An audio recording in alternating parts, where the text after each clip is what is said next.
Mars हमारे solar system का दूसरा सबसे छोटा प्लैनेट, जिसे उर्दू में मरीख, हिंदी में मंगल ग्रह और इसके अलावा मुख्तलिफ ज़ुबानों में मुख्तलिफ नामों से जाना जाता है। मार्स को रेड प्लैनेट भी कहा जाता है। साइंसदानों का मानना है कि एक वक्त ऐसा आएगा कि हमारी ये दुनिया रहने के काबिल नहीं रहेगी, तो हमें अपनी आबादी को मुंतकिल करने के लिए एक नई ज़मीन की ज़रूरत पड़ेगी। इसलिए अब तक 50 से ज़्यादा मिशन टू मार्स अटेम्प्ट किए जा चुके हैं। इन बनाए जाने वाले 50 स्पेसक्राफ्ट में से 23 तकनीकी खराबियों की वजह से उड़ ही नहीं सके और लॉन्च के वक्त ही तबाह हो गए। 7 स्पेसक्राफ्ट स्पेस में जाकर खो गए, इनसे कांटेक्ट खत्म हो गया और इनका आज तक पता नहीं चला। 5 स्पेसक्राफ्ट मार्स पर पहुंचे मगर प्रॉपर लैंडिंग ना कर पाने की वजह से ये भी क्रैश कर गए। अब तक इन 50 में से 15 के करीब स्पेसक्राफ्ट कामयाबी से मार्स पर पहुंच चुके हैं और रिसर्च का काम जारी रखे हुए हैं। रोबोट्स को स्पेसक्राफ्ट की मदद से भेजने की वजह इस बात का पता लगाना है कि क्या मार्स पर जिंदगी मुमकिन है, क्या वाकई हम मार्स को अपने अल्टरनेटिव प्लैनेट के तौर पर चुन सकते हैं, क्या वहां पर ऐसे वसाइल मौजूद हैं जो जिंदगी की बका के लिए ज़रूरी हैं। मिशन टू मार्स पर स्पेसक्राफ्ट भेजने वाले ममालिक में अमेरिका, रूस, चीन, इंडिया और जापान शामिल हैं। अमेरिकी स्पेस एजेंसीज नासा और स्पेसएक्स सबसे ज़्यादा स्पेसक्राफ्ट मार्स पर भेजने में कामयाब रही हैं और अब तक सबसे ज़्यादा रिसर्च का काम कर चुकी हैं। इस रिसर्च के मुताबिक मार्स पर मौजूदा एवरेज टेम्परेचर -80 डिग्री है। मार्स पर कुछ मिकदार में पानी भी मौजूद है, लेकिन इस कदर कम एटमॉस्फेरिक प्रेशर और टेम्परेचर की वजह से पोलर आइस की शक्ल इख्तियार किए हुए है। मार्स पर भेजे गए रोवर्स को वहां की जमीन से ऐसे मिनरल्स मिले हैं जो सिर्फ पानी की मौजूदगी में ही बन सकते हैं। मार्स के गिर्द चक्कर लगाने वाले ऑर्बिटर्स से कुछ तस्वीरें भी ली गईं, जिनमें दरियाओं की शक्ल का एक वाज़िह स्ट्रक्चर नजर आता है। रिसर्चर्स के मुताबिक बहुत अरसा पहले मार्स पर इतना एटमॉस्फेरिक प्रेशर था जो पानी को सरफेस पर स्टेबल रखने के लिए ज़रूरी होता है। शायद बहुत अरसा पहले ये प्लैनेट जिंदगी के काबिल था। इस रिसर्च ने रिसर्चर्स को उम्मीद दी कि अगर ये प्लैनेट पहले जिंदगी के काबिल था तो शायद इसे दोबारा पहले जैसा बनाया जा सकता है। लेकिन सवाल है कि कैसे। मार्स को हमारी ज़मीन की तरह रहने के काबिल बनाने के लिए हमें क्या करना होगा, आइए जानते हैं ए फॉर अमेज की आज की इस वीडियो में। सबसे पहले मार्स पर ग्रीन हाउस एटमॉस्फेयर बनाना होगा, जिसके लिए कार्बन डाइऑक्साइड और पानी की ज़रूरत होगी। मार्स के पोल्स पर कुछ कार्बन डाइऑक्साइड मौजूद है जो कि खुश्क बर्फ़ की शक्ल इख्तियार किए हुए है। ये कार्बन डाइऑक्साइड सिर्फ तभी गैस में तब्दील होगी जब मार्स का टेम्परेचर बढ़ेगा।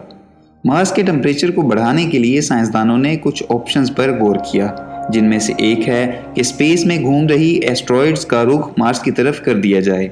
जब ये एस्ट्रॉइड्स मार्स पर जाकर टकराएंगे तो होने वाले एक्सप्लोजन एटमॉस्फेयर के टेम्परेचर को बढ़ा देंगे। दूसरा ऑप्शन है कि मार्स पर हाइड्रोजन बम गिराए जाएं। हाइड्रोजन बम से होने वाले बड़े एक्सप्लोजन भी मार्स के टेम्परेचर में इजाफा कर सकते हैं, लेकिन सवाल ये है कि क्या ये दोनों ऑप्शन ठीक हैं?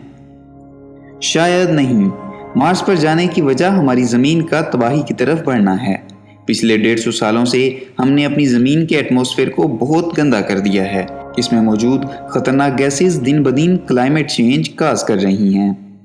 तो मार्स पर जाने से पहले ही हम इसके एटमॉस्फेयर को खतरनाक गैसेस से नहीं भर सकते। हम मार्स को सेम इसी वे में हीट अप कर सकते हैं जैसे हम तकरीबन 150 साल से अर्थ को करते आ रहे हैं, फॉसिल्स को जलाकर। मार्स को हीट अप करने के लिए बहुत सी गैसेस का इस्तेमाल किया जा सकता है जो फॉसिल्स की निस्बत ज़्यादा कन्वीनियंट साबित होंगी। टेम्परेचर बढ़ जाने पर कार्बन डाइऑक्साइड मार्स के गिर्द एटमॉस्फेयर जनरेट करेगी। सूरज से आने वाली हीट मार्स के एटमॉस्फेयर का हिस्सा बनती जाएगी और एक नेचुरल प्रोसेस शुरू होगा जो टेम्परेचर को बढ़ाता चला जाएगा और लाखों सालों से मार्स पर मौजूद सर्दी कम होने लगेगी। इस तरह एक अरसे के बाद मार्स के पोल्स पर मौजूद बर्फ पिघलकर पानी बन जाएगी। पानी सूरज से आने वाली शुआओं की हीट से बुखारात में तब्दील होकर बादल बनाएगा और ये बादल मार्स के दूसरे हिस्सों पर जाकर बारिश की तरह बरसेंगे। इस तरह मार्स के सारे हिस्सों में पानी की मौजूदगी मार्स पर जिंदगी की पहली उम्मीद बनेगी। लेकिन इस वक्त तक हवा में सिर्फ कार्बन डाइऑक्साइड मौजूद होगी। जिंदा रहने के लिए ज़रूरी ऑक्सीजन अब तक हवा में मौजूद नहीं है। ऑक्सीजन का सबसे बड़ा नेचुरल सोर्स जंगलात हैं। अब यहाँ एक और सवाल ये है कि क्या मार्स पर प्लांट्स उगाए जा सकते हैं? मार्स पर भेजे गए रोवर्स में नाइट्रोजन डिटेक्टर लगाए गए थे ताकि चेक किया जा सके कि मार्स की सोइल में ऐसे न्यूट्रिएंट्स मौजूद हैं जो प्लांट्स की न्यूट्रिशन के लिए ज़रूरी होते हैं। अब तक रोवर्स को मार्स की ज़मीन में नाइट्रोजन नहीं मिली। कुछ साइंसदानों का कहना है कि शायद हज़ारों सालों की सर्दी ने मार्स के एटमॉस्फेयर में मौजूद गैसेस को फ्रीज करके इसकी असल सतह को कवर कर दिया है, और इन गैसों की इस लेयर की वजह से रोवर्स नाइट्रोजन को डिटेक्ट नहीं कर पाए। टेम्परेचर के बढ़ने से ये गैसेस की लेयर्स भी अपनी असली हालत में तब्दील होकर एटमॉस्फेयर का हिस्सा बन जाएंगी और फिर ज़मीन से भेजे गए हमारे प्लांट्स की ग्रोथ शुरू होगी। चूँकि पहाड़ों पर पाए जाने वाले पाइन के दरख्त खुद ब खुद फैलते चले जाते हैं, इनके बीज हवा के ज़रिए फैलते हैं और जहाँ इन बीजों को न्यूट्रिशन के लिए ज़रूरी न्यूट्रिएंट्स मिलते हैं वो ग्रो करना शुरू कर देते हैं। इसलिए ये ख्याल किया जाता है कि मार्स पर प्लांटिंग की इब्तिदा पाइन से करना सबसे बेहतर होगा। इस तरह ये दरख्त फैलते फैलते जंगलात की शक्ल इख्तियार कर लेंगे और इतने ज़्यादा हो जाएंगे कि इस रेशो से ऑक्सीजन बनाने लगेंगे जो हमारे लिए सर्वाइव करने को ज़रूरी है। इस सारे प्रोसेस को पूरा होने में शायद लाखों साल लगेंगे, लेकिन ये अंदाज़ा मौजूदा टेक्नोलॉजी के मुताबिक है। हो सकता है कि आने वाले वक्त में जदीद टेक्नोलॉजी के ज़रिए इस लाखों सालों के प्रोसेस को हज़ारों या 100 सालों में मुकम्मल करना मुमकिन हो जाए।